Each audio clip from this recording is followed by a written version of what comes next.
And there are times in a company when developing the people is the priority. There are times when the speed and quality of decision making is the thing. Are you ready? All right, let's go. Manufacturing is sexy. Sounds crazy? Just wait. I'm Z Holly, host of The Art of Manufacturing. Your behind-the-scenes look at how people who make stuff are trying to make it in their industries. If you've ever wondered how to build a brand, a business, or just a better mousetrap, tune in and enjoy. Imagine your startup is down to its last bit of cash. Your investors won't follow on. Everyone is telling you it's time to give up, and you're sure you're going bankrupt.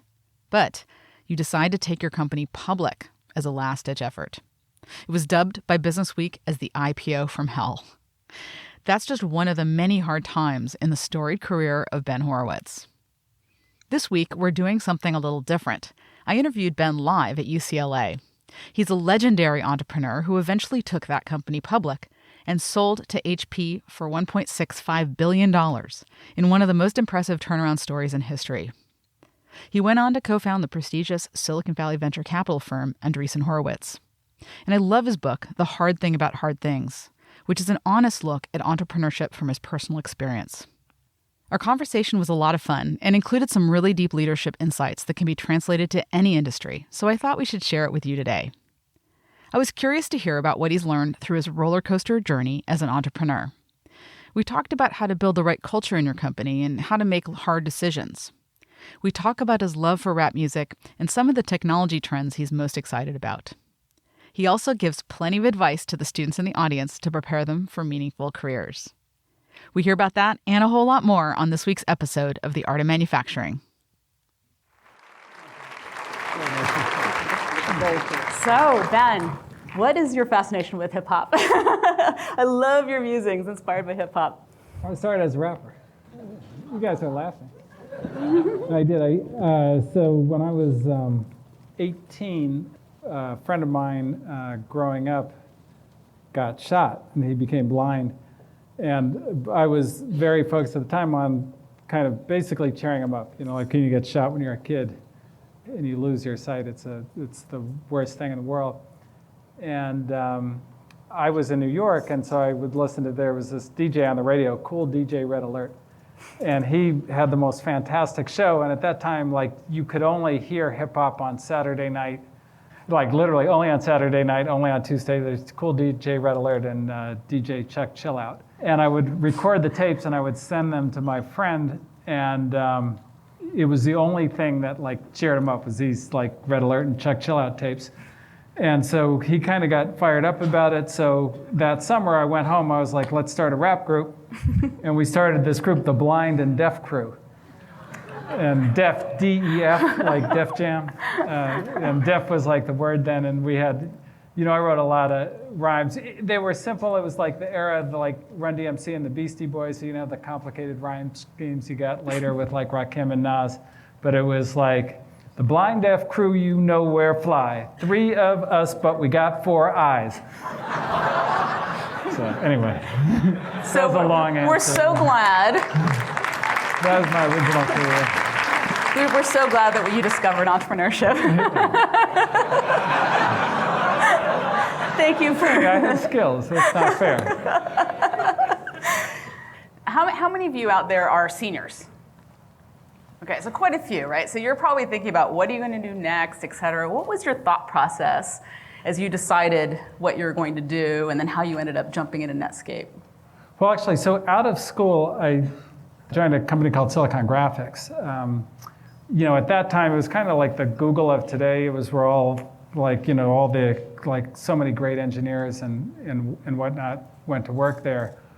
And it was just so exciting to be in a place that had that many smart people. And they were like, the people I worked with were like ridiculously good. I had this boss, Chris Wagner. And so my job was to basically write a bad program that caused the kernel to crash, which was easy because I was a bad programmer. And I would write the program and the kernel would crash. And when the kernel crashes in the operating system, right, you just have a dump of what was in memory. There's no, like, you're too low level, there are no tools really. It was just like a dump of hexadecimal numbers. And, you know, I'm like, how is he going to find a bug out of that? So I just take Chris the dump, and he goes, oh, in that address, that's a pointer. It should be like, that should be like a value. It shouldn't be a pointer. Like, he had every address in the entire operating system memorized. He knew it was supposed to be in there. I was like, wow, that guy is good. So that was just exciting to be around like people that talented. But you bring up a really good point that you were in QA, like you were working your way up. A lot of times, you know, it takes a while to get to the point where you can actually, you know, work your way up. But on the other hand, entrepreneurship is maybe a little bit of a different story. I mean, did that play into your thoughts of moving into a different scene?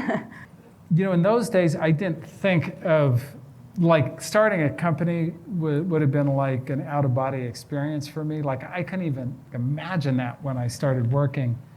And it wasn't till, you know, years later I joined Netscape. So, you know, when they had, you know, the browser and Mosaic came out, which you are all too young to remember that. This was like when the World Wide Web was just being invented. Yeah, but it used to be there was no internet. Like, when I was a boy, we wanted to look something up, we went to the library.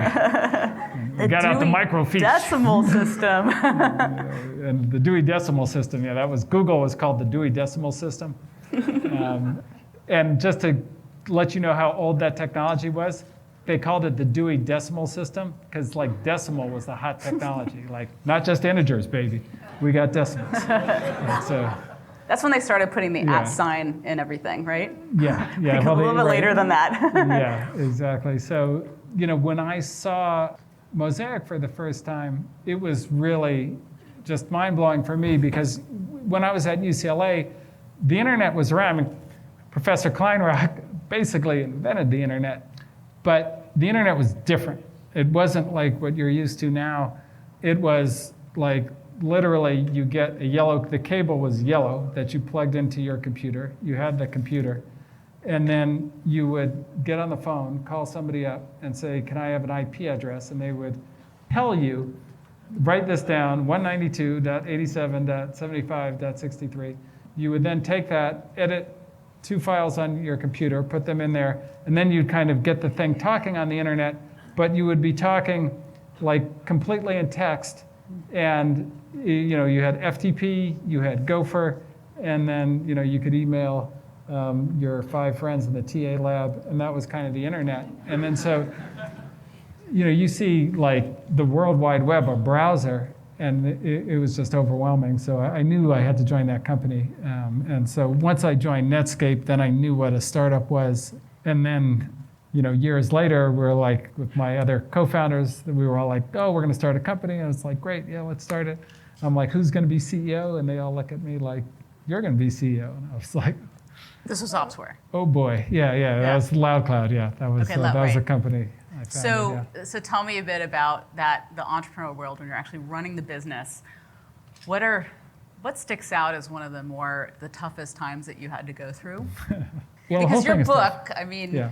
you know, your book is hard things about hard things, right? So it's like, Ain't nothing easy. so what motivated the title of your book? Yeah, so well, the motivation for the title was actually, so I was, you know, up in the middle of the night one night, sweating, cold and sweating. Like that's the weirdest feeling in the world when you're cold and you're sweating. It's like, I thought I'm supposed to sweat when I'm hot. And I never experienced that till I was CEO, but I experienced a lot as CEO. And so I'm up and I'm going, why? I've read almost every business book out there. Why is nothing helping me? Like, how can I read this many books and not know how to like get the answer to any of my problems? And I was thinking, well, let's see. You know, well, the Built to Last. They had this whole thing about you got to set a big, hairy, audacious goal. And I'm like, well, that's not the hard thing. The hard thing isn't setting the big goal. Like, that's easy. The hard thing is when you miss the goal, and like there's economic consequences to it, and you have to lay people off. That's the hard thing. Tell us about one of those situations. Yeah. There's so many of them. Just one. Pick one. Well, I give you one example. So one of the easy things that venture capitalists tell me all the time was, they're like the key to building a great company, and they would all say the key to building a great company, Ben, is you have to hire A players. And I was like, oh, that's good to know, because I was planning to hire a bunch of idiots, and now I'm all straight. But what you find out is you get out there, and then your company has a problem like mine did, and you're like the front page of the Wall Street Journal, and they're saying how you're like, your company is dead. We were called the IPO from hell. Like literally, BusinessWeek ran a whole story called the IPO from hell, which was my IPO. And so then you have to hire somebody. It's really hard to convince the A player to join your company at that point. Like that's a real challenge. So what you have to do is you're not going to get the A player that everybody else wants, that doesn't have, like, that nobody can see the flaws, the whatever. I don't know how the ratings on diamonds, but that diamond when you can't see the flaw. You need to hire the person who is great at the thing you need him to be great at, the thing you need her to be great at, and may have some real other issues. And like learning how to do that. You mentioned culture. So what is the key to culture in an organization? Culture is complex. Yeah. So, it was one of the things that I would say I understood least well when I started as a CEO, because it's kind of this amorphous thing. Like, what is culture? And there's culture in life, and then there's culture in a company. Culture in a company is basically, it's like, how do people behave when you're not like looking? Like, what do they do left to their own devices? And so you have goals and objectives, and you've got one-on-ones, and you've got mission statements and all that. But that's not really what people do every day. Like, if somebody calls you, do you call them back right away? That's really a cultural thing. That's not a goal or objective. Do you try and undermine your peer, or do you kind of try and learn from your peer? That's kind of a cultural thing. So how do you get a culture to be a certain way? Tricky and complicated. It took me years to learn it. And the best book on it is this book, The Black Jacobins, which is about the Haitian Revolution. And it's a story of Toussaint Louverture and how he kind of led. There's only been one successful slave revolt in the history of humanity. So, I mean, that's like an amazing thing in itself. Like the slaves of the Han Dynasty, like, never rose up. And in the Ottoman Empire, the Christians never rose up, and Nat Turner failed, and like no slaves like ever successfully revolted except this one time in Haiti. Why is that, and how did he do it? And it turns out that slave culture is really detrimental to having an army. And the reason is that there are all these things, it's very short-termist because you don't control your own life, so you can get something today, but like it's not yours. So everything is very short-term oriented. Like loyalty is systematically broken down because they like remove you from your family and all that kind of thing. You're not allowed to read, so like, all that kind of stuff. So like, how do you take that culture and turn it into an army? In that book, it goes through a lot of the things that he did to reprogram that culture. Truly remarkable thinking that really translates into a company. So one of the things that I took is you need shocking rules. Like if you're going to change somebody's behavior, you have to put a rule down that they can't even believe you put down. And one of the rules that he put down is officers in my army cannot cheat on their wives. And you guys might think, oh, well, that's not that shocking. But like armies in Haiti at that time, they were all like rape and pillage, and like it was like, let's go. Like they were wild. And so to say like, okay, now you can't, not only can you not rape and pillage, but you can't even cheat on your wife. Everybody was like, well, why that rule? Like, why that rule? And the rule was because your word meant everything, which was a huge change from slave culture, right? Where like the word meant nothing. Your word is everything. And if you can't keep your word to your wife, you can't even be an officer in this army.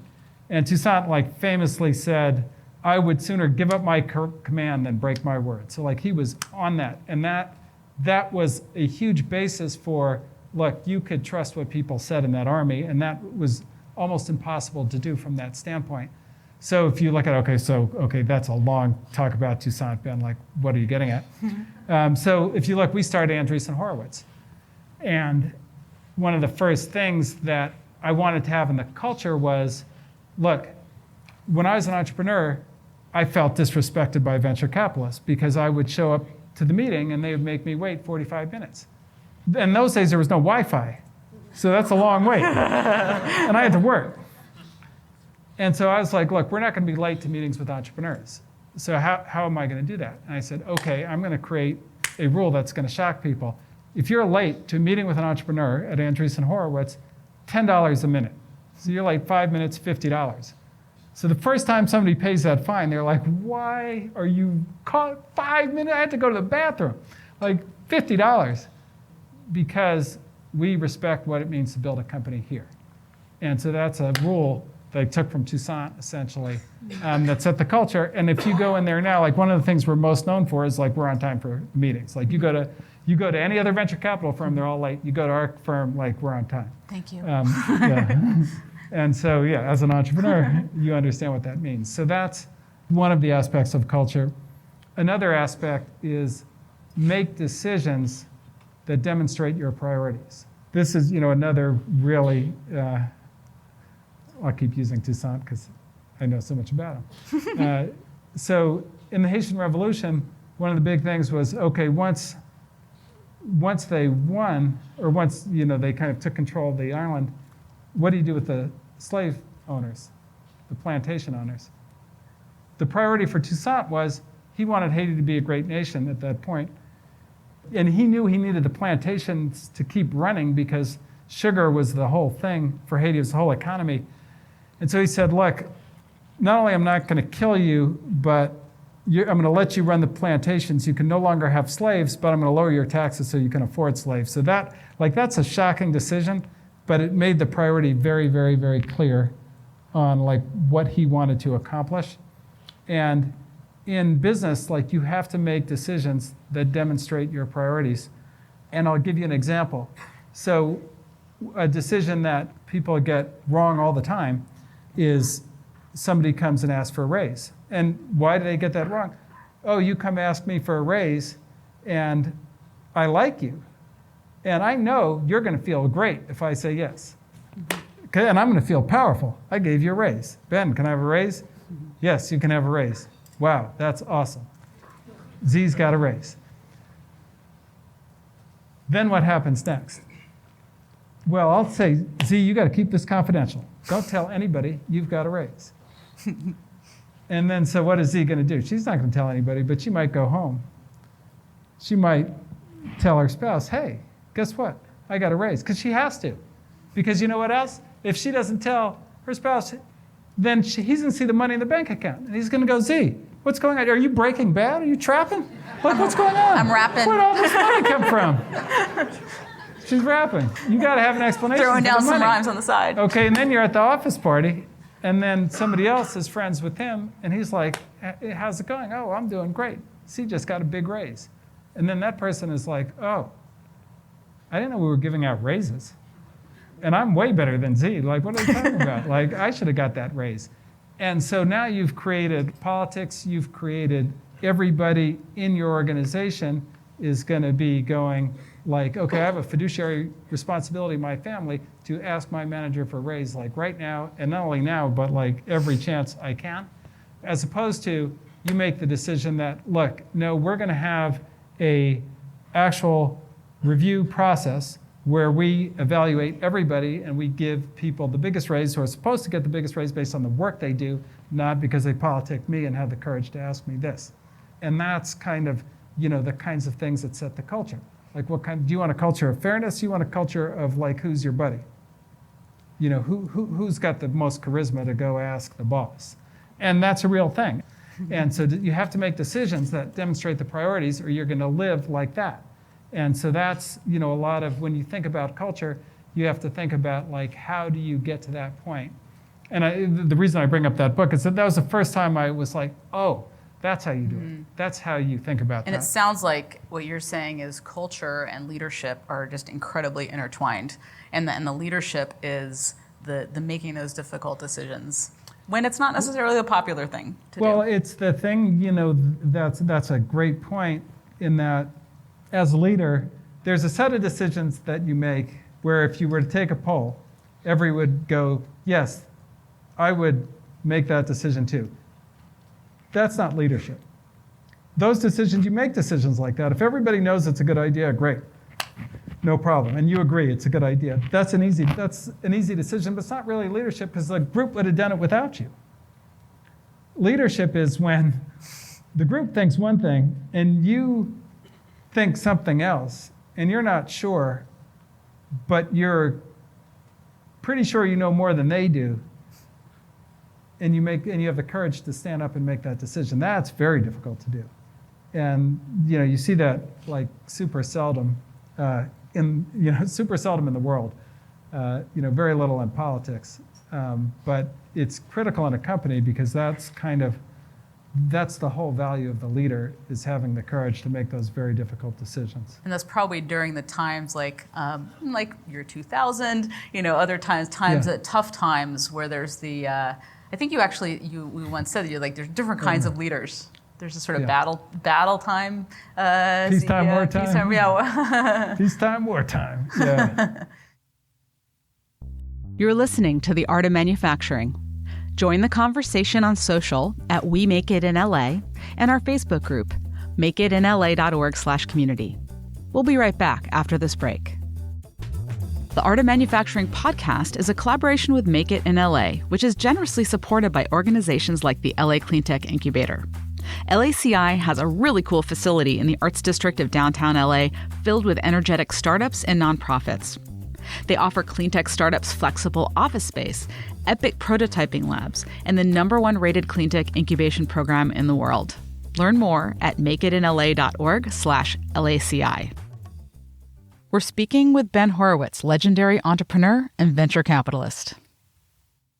Well, that's an interesting thing. So I wrote this post, Peacetime, Wartime CEO, which I'm thinking of the rap quote that I had to start it, which is, I think, you're lucky that I ain't the president because I'd push the fucking button, get it over with, fuck all that waiting and procrastinating and all that goddamn negotiating. And that's kind of like a wartime CEO mentality.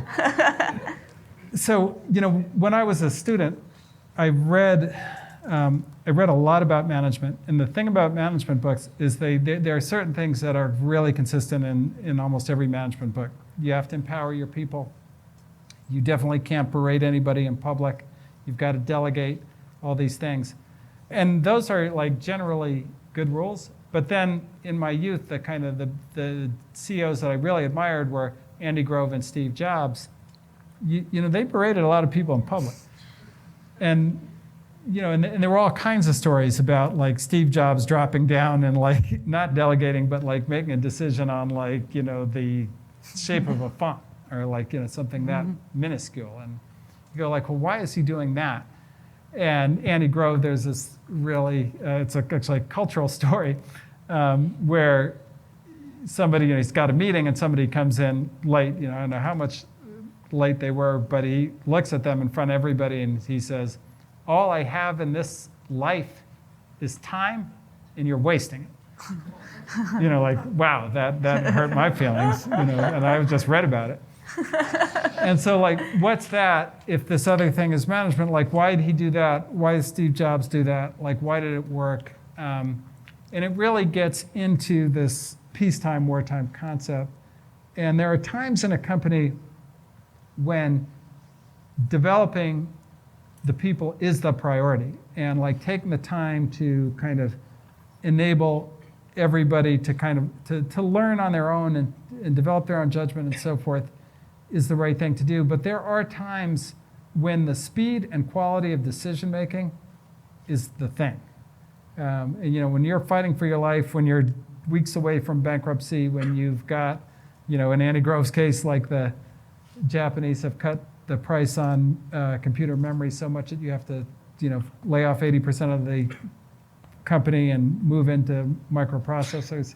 Like, you get into those kinds of situations, and there is a different set of techniques that nobody ever talks about, which are the wartime techniques. And, in going back and saying, well, why didn't anybody talk about that? A lot of it comes from, so many of these books were written by management consultants talking about the most successful companies at the height of their power, they were in peacetime. But like when you're in wartime, like you end up doing some things differently from time to time. And you end up using a mix of both, but I wanted to at least lay that out so people would know, like there's a reason that It's Andy did it that so way. true that we usually only hear the success stories. It's like, looking back and you only remember like presumably childbirth. I haven't had kids, but it's the only reason why this human race is still here is that we conveniently forget those tough times, right? Exactly. Success bias, I think. It's success bias. We have a whole room full of, aspiring leaders, and there's a long path to get to that point. And I'm wondering if we could talk a little bit about that path, finding that path. What are the do's? What are those tough times that you need to go through? Maybe some advice for the students as they're thinking about what they should study, and maybe as they graduate, what they might do as their first gig. Yeah, that's a good question. It's a good trick. It's a tricky. So look, one of the things I would just say right off the bat is, it's probably a mistake to try and figure out everything right now. The people who I knew who kind of over-engineered their future at this point tended not to have the most success because you just can't never know enough to do it. So there's a lot to be said by kind of figuring out what you're good at and trying to just make a contribution anywhere in that field and getting to know people and getting to learn it, rather than trying to map the whole thing end to end. Like everybody who mapped the whole thing end to end when I was in college ended up being an investment banker. And it paid the most out of college, probably still pays the most out of college. But, there's a lot of misery in investment banking. And the biggest thing for me, so like one of the best lessons I learned in my life was, I think I was about 20 years old, and I had, in those days, like you went into college undeclared. I went as undeclared. And I took this computer science class, and I learned about Alan Turing. And I learned about kind of computability, and that he had proven that like if you had something that like you could run on a Turing machine, you couldn't build a more powerful, like you literally like mathematically could not build a more powerful machine computationally. And this was in like 1985. And so in 1985, we didn't have this idea of a general machine that could do everything. Like there was this company, Wang, that made word processors and then like tape recorders, and you had like clock radios, and you had video cassette recorders and like television sets, and like you had dedicated machines for everything, calculators. So nobody knew, even though Alan Turing had figured this out in the 40s, nobody knew that there was going to be like a universal machine that was going to do everything, like that you'd have that all in your pocket. Like nobody knew that. I like learned that in class. I was like, oh my God, like this is the greatest thing ever. I'm majoring in computer science for sure, and I ran back to the dorm room to tell like my suite mates, my dorm mates, all in the same suite, and I'm like, guys, I'm going to major in computer science. There's this guy, Alan Turing, and he figured out this computability thing, and there's going to be one machine. And I'll never forget it. One of my roommates looked at me and said, "You're an idiot. Why would you major in computer science at Columbia University? You can go to DeVry and you can learn how to program computers. You can learn how to fix them, and you can learn how to build them. You're a moron." And right then I realized, I shouldn't listen to my friends. and that's probably been one of the keyest things, is you really have to think for yourself. And because like at this age, you're going, well, what is she doing? What is he doing? Like, oh, that sounds interesting. Okay. And that's fine to find out, but you really have to go, who am I? Like, what am I great at? Not what are they great at, or what do they want to do, or what is their uncle in business doing, or that kind of thing. You've got to go like, who am I? And think for yourself. So that's probably the number one piece of advice I would give. Well, and things are changing so much too with automation and AI, and actually my latest episode of my podcast, The Art of Manufacturing, we had somebody who has a complete, Nick Pinkston, he has a factory that's 100% automated. So labor and the impact of the workforce is really changing too. And so a lot of people are worried about what does that mean for the future of jobs. And I wonder what that means for people that are still learning. They're still in school. Sure. What should I be learning to make sure I'm still relevant in 5 years when all the robots are going to be taking my job, right? We are the robots. Well, let me start with just kind of all the jobs are going away thing, because I think that it's a little overrated in some ways. So if you look at, we've been automating really since the Industrial Revolution. So if you think about that, and really since like the invention of the steam engine, like at a pretty aggressive pace as humanity, as late as I think 1780, 90% of the country was working in agriculture. So if you think about that, like we automated away 90% or 87% of the jobs, because I think 3% of the population is working in agriculture today. We automated away 87% of the jobs, yet we had higher employment. And so there's an odd thing in automation, which is when computers were invented, we knew without a doubt that all the typesetter jobs were going away. Like that was very easy to predict. What was harder to predict was there were going to be millions of graphic design jobs. That job didn't exist. And so knowing the implication of new automation, new technology, I mean, I don't remember, but I remember reading about like when refrigeration came in, like how many people delivered ice? Like this huge number of people delivered ice. But that went away with like refrigeration. And they shipped it around the world to India. It was pretty crazy. Ice shipping, ice delivery, like it's a whole ice supply chain. I mean, it's crazy.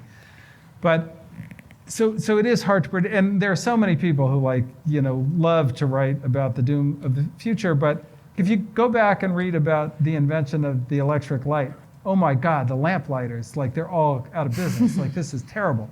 Life is going to be horrible. Like it's going to be light all the time. Nobody ever asleep. On and on and on. So like anytime there's technological advance, people get way overly worried, and this time is different because this time the automation. But we'll see. You would, I would think, acknowledge though that the pace of change keeps accelerating. So that is the really, I think, important thing is the pace of change is accelerating. So how you educate yourself has to change and accelerate. And so, the tools about what you learn, so it used to be a reasonable proposition to graduate from college and start learning and stop learning stuff. That's a ridiculous idea now. And, it wasn't good for people. It just meant you could get more drunk. Because, you can just get drunk all day long. You never have to read a book. And if you watch Mad Men, that's exactly what they did. But in the future world, people are going to have to be more adaptable because, kind of things are going to change much more quickly than they had in the past. The good side of that is it's easier to learn something now than it ever was. It used to be really hard. You used to have to go to college to learn something. Now, there's Khan Academy and Udacity and like everything online and Wikipedia and Google, and it's incredible. So anything you want to learn, you can learn, and so that's probably the main skill you need to adopt to the modern world. If you're an engineer, like this is just such a great time to be an engineer, in that that's who everybody wants to hire. So don't stress about it. I mean, my main thing would be just don't stress about it. Figure out what you really like doing and try and go after that, or what you're really good at. I mean, I think where you can go, I've really got this good skill. Or if you have, you're like an okay engineer and you're like really good at talking to people, then that's a combination of skills that's very powerful. So like if you can put skills together, that's also a big thing. Like it's really hard to be LeBron James. That's really hard. Like you have to be the best basketball player in the world. That's super tough. It's a lot easier to be me. I was like pretty good at engineering, like I'm pretty good at talking to people, I'm okay at telling stories, like put all that together. And I'm being a humble decent too. rapper. You're so nice.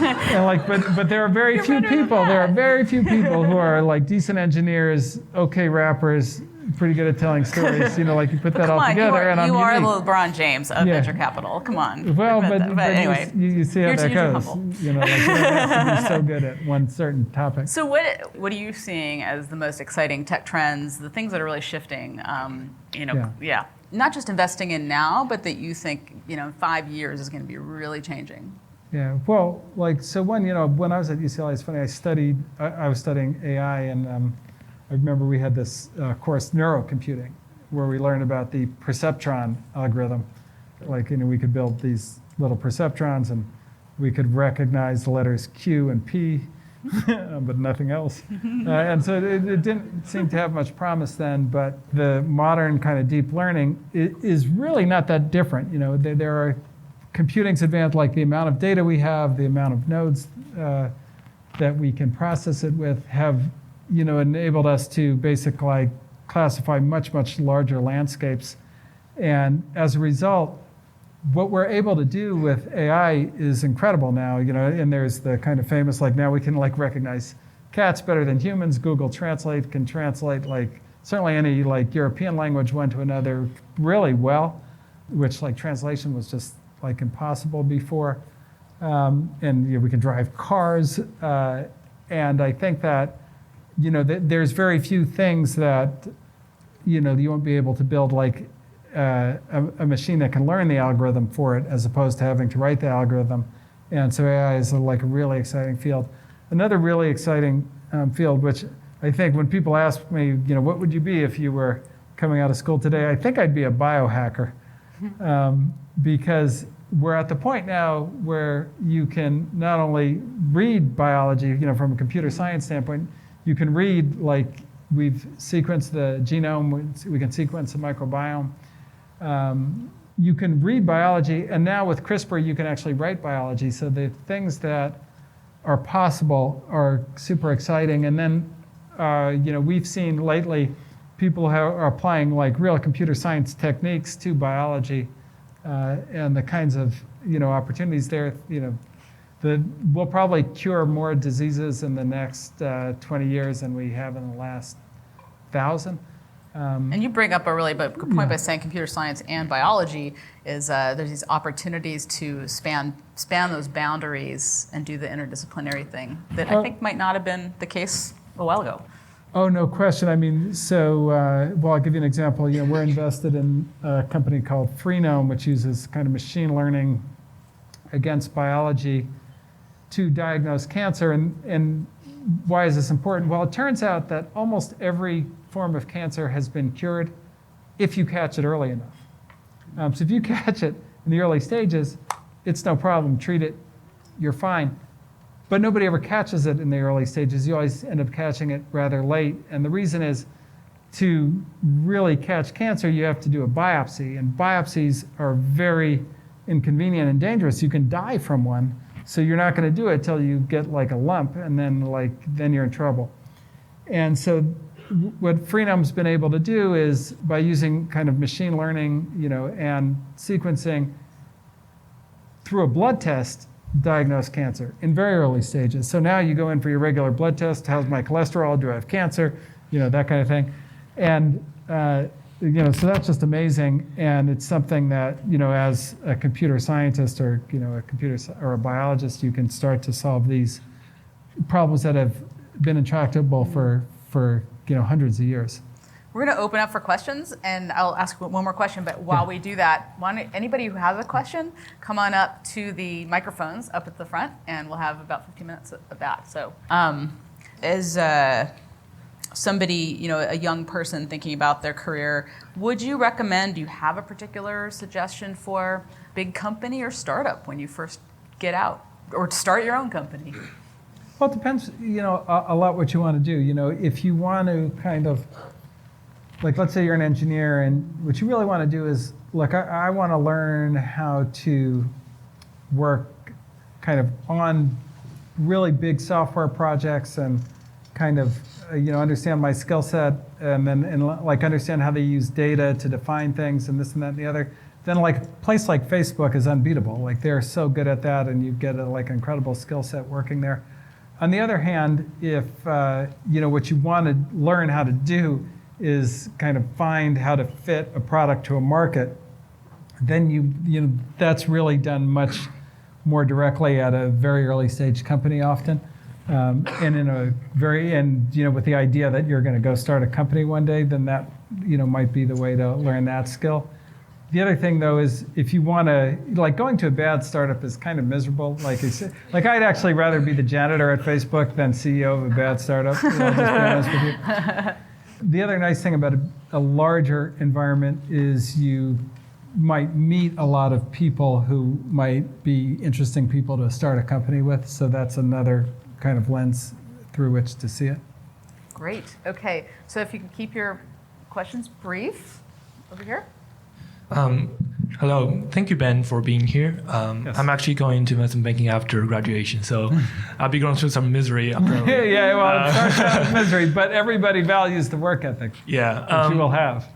So my question is, so you were a tech entrepreneur and you moved into VC field in 2009. So yeah. What motivated you to make the change, and how has the experience been different compared to just being an entrepreneur? When I built my company, LoudCloud, which started out as the kind of an original 1999 cloud computing company, and then I had to transform it into Opsware because it was too early to do that company. And we went through like very high highs, very low lows. I had to do all kind of take it public when it was 18 months old and so forth. And I didn't know how to do any of it being a technical founder. Like there were so many CEO skills that I didn't have. But at the end of it, and I never felt like I was a good CEO the whole time I was doing it, at the end of it, I got a call from a private equity firm. And private equity is different than venture capital in that they're the kind of guys who do buyouts and turnarounds and that kind of thing. And they said, Ben, we want you to join our firm.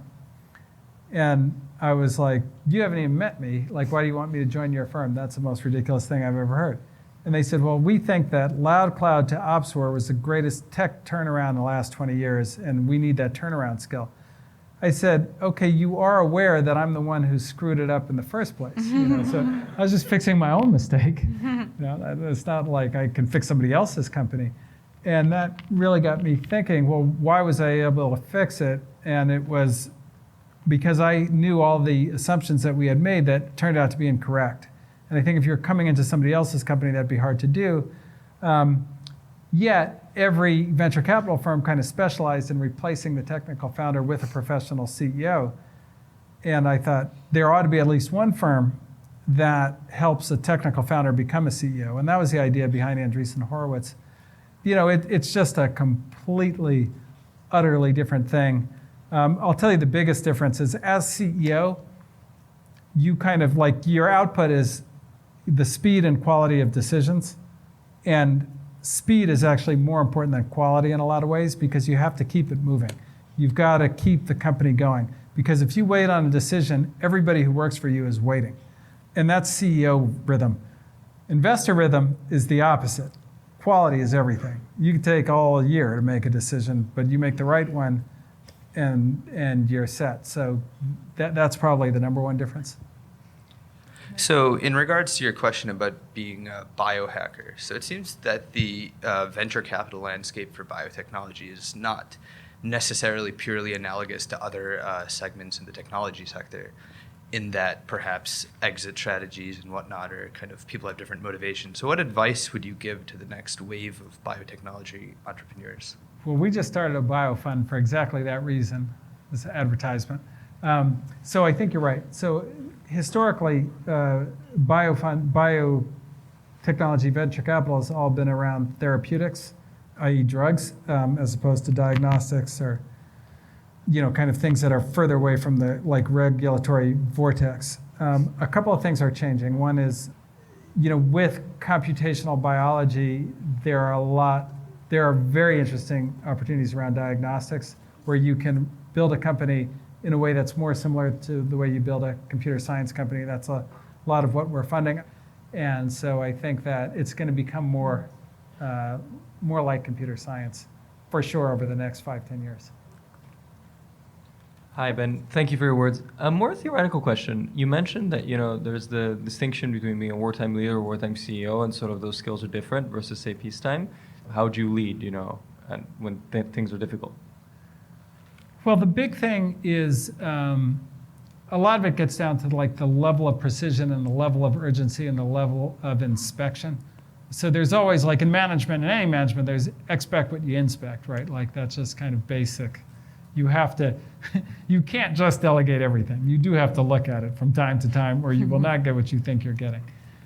But when you get to, because a lot of it is a feeling, you know, there are times like, you know, we had a time at Opsware where all of the we had this huge set of requirements from customers. But virtualization had just come out. And I had spent Described time, everybody. So virtualization being the, you know, it's the technology where you take a computer and you cut it up into lots of virtual machines. So that was new in like, you know, 2003. And there was a product from a company called VMware. And so I tried the product and I was like, this product is transformational.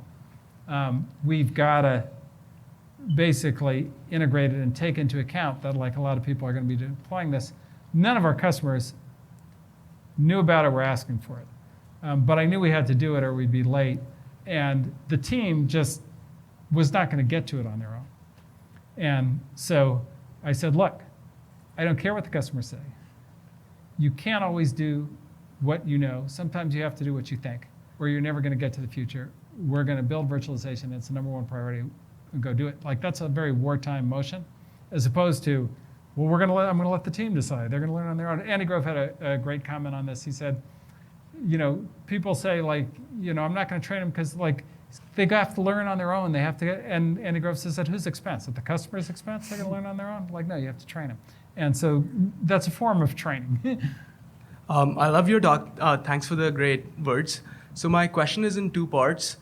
What are the key traits that A16Z looks for when you're making an investment? Is it the team, the idea, the CEO?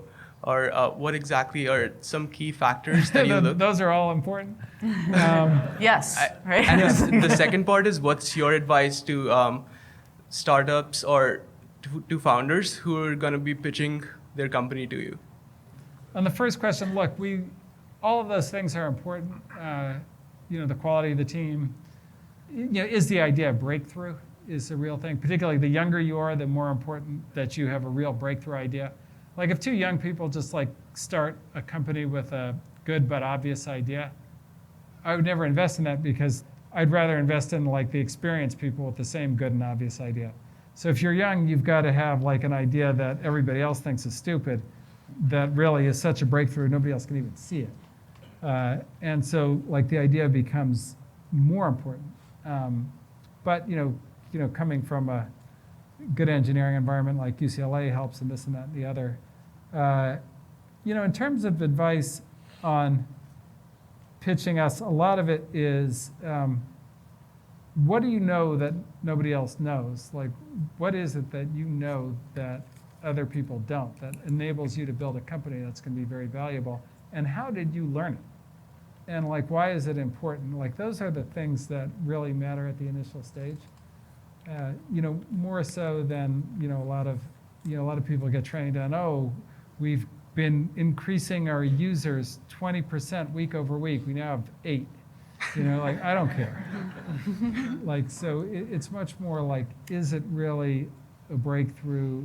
And, you know, do you have the courage to turn that breakthrough into a meaningful company? That's essentially what I'm looking for. Cool, thanks. Okay. Over here. Hi, Ben. My name's Rohan. Quick question. Earlier in the talk, you said to focus on things that you're good at and keep going with that. I'm curious about what you think you're good at and how you discovered that. I just went through that. I'm good at rapping. I'm good at knowing about rap. I'm like a rap historian. I can tell you all kinds of stuff. Look, I think I am good at understanding people, understanding how kind of organizations and systems of people work, and then when you do something kind of as a leader, like what that means systemically. You know, a lot of it is being able to think about when you're talking to somebody, it's not the person you're talking to, it's the people who aren't in the room that you're representing as the leader. And thinking about how everybody's going to feel about what that conversation is turns out to be more complicated than most people know. And knowing how to do that has got great value for people building companies. So I think that's what I'm actually good at. I am a mediocre computer scientist as well. I was good at certain things. I had some clever programs, but I don't think I was ever like at the level that the really great engineers that I've worked with over the years were. Well, a lot of the writings that you've had really show a deep empathy for people and how they operate and how groups operate, and being able to communicate that as well, which is unique, I think. Yeah, and it's a real kind of like disservice that I think kind of mainstream movie making did about leadership in companies, is they paint everybody as like a greedy murderer who runs a company, right? Like at the end of the whole thing, the guy at the top who's backing the drug dealer is always the CEO, right? But the truth of it is that the only way people will want to work for you is if they believe that you have their interest, really have their interest at heart. And so it's hard to actually get to that position if you're that type, if you're like a really, truly bad person. Like, I don't know, I mean, there are people who are so brilliant they can be the criminal CEO, but that's really the exception in my experience. One more question over here. Hi, I'm a chemical engineering major, and one of the paths I was interested in was entrepreneurship in the alternative energy field. And I was sort of wondering, what was your perspective and what you thought the future of clean tech was from a venture capitalist perspective?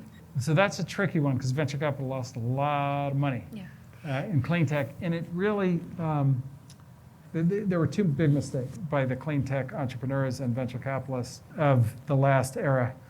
One was there was a lot of investment in fuels, alternative fuels to oil. And the challenge with that is, only one was going to work, and then distribution was going to be incredibly hard, because like just think gas stations, like, right, it's hard.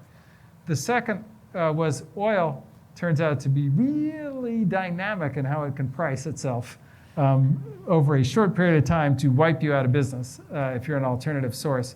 And so those two things, that was really bad. The other thing that mistake that was made, that there was a huge bet on the regulatory policy regime to bail out the companies, and things like cap and trade didn't pass. And so that led to waste, a huge amount of money. I think you need to not make those mistakes. But there's been a lot of promise. I mean, battery technology is probably the most exciting thing going on. And if I were to say, okay, why am I confident that we're not going to melt the Earth?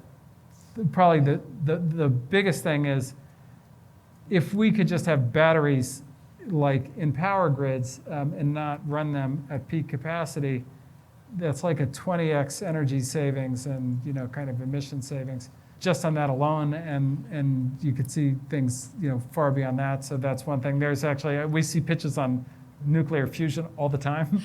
Do you have it working? They're like, almost. So like, if you got that working, that would be a hell of a thing. But yeah, so I'd just be like aware of the potholes that came before you. But yeah, it's certainly an important thing to work on, for sure. Okay, thank you so much. I so wish that I could let everyone else ask a question, but I'm getting hand waves that we have to stop. But we will have some time in the back to have a little bit more chatting. And it's such a pleasure. You're such a legend. It's just amazing to get your perspectives in real life. And thank you for everything that you do for the entrepreneurial community with your musings and your book. And what I'm hearing is, it's like, care for your people, think for yourself. Don't be afraid to make those tough decisions, right? Yeah, good summary. Excellent. So thank you for imparting your knowledge. Yeah, thank you, everybody. Thank you so much. Thank you. I think the three most interesting lessons I learned today were, first, a true leader doesn't just make the decisions that everyone agrees with. Sometimes you see something that other people just don't see.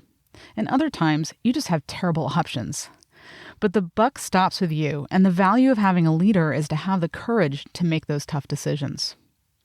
Also, as a leader, it's important to make decisions that not only agree with your values, but really put a stake in the ground. When Ben put into place steep penalties for being late to a meeting with an entrepreneur, it demonstrated his priorities and defined the pro-entrepreneur culture at his firm. Goals and mission statements can be important, but it's culture that really determines how people behave when you're not around and drives the success of your company. As he said, when you're talking to somebody, it's not the person you're talking to, it's the people who aren't in the room that you're representing as a leader. Finally, the right leadership style depends on the circumstance. So many business books were written by consultants that research the most successful companies at the top of their game. But what got them there isn't what keeps them at the top. Ben talks about peacetime and wartime CEOs and the importance of clarity and speed during wartime. That doesn't mean he's not finely attuned to the emotional needs of his team. As he said, the only way people will want to work for you is if they believe that you have their interests at heart. But sometimes the survival of the company depends on quality and decisiveness over professional development. Time to wrap it up for The Art of Manufacturing. Tune in next Thursday when we meet Jenny Britton Bauer. She's the founder of Jenny's Splendid Ice Creams, an artisanal ice cream company known for its creative flavors and high-quality ingredients. Visit makeitinla.org for show notes and to stay in the loop about events, news, and resources. To chat with other like-minded manufacturing entrepreneurs, join our Facebook discussion group at makeitinla.org/community. Never miss an episode. Subscribe on iTunes, Google Play Music, or your favorite player. And if you like the show, do us a big favor and leave us a review. Or send us a message with feedback and ideas on Twitter at WeMakeItInLA. This podcast is produced by At Large and Dangerous in collaboration with the Make It in LA initiative and other partners. A big shout out to Peter Brandenburg, the producer and audio engineer, and our content coordinator, Heidi Carrion. Thanks for listening to The Art of Manufacturing. I'm Z Holly, and remember, don't just make it, make it.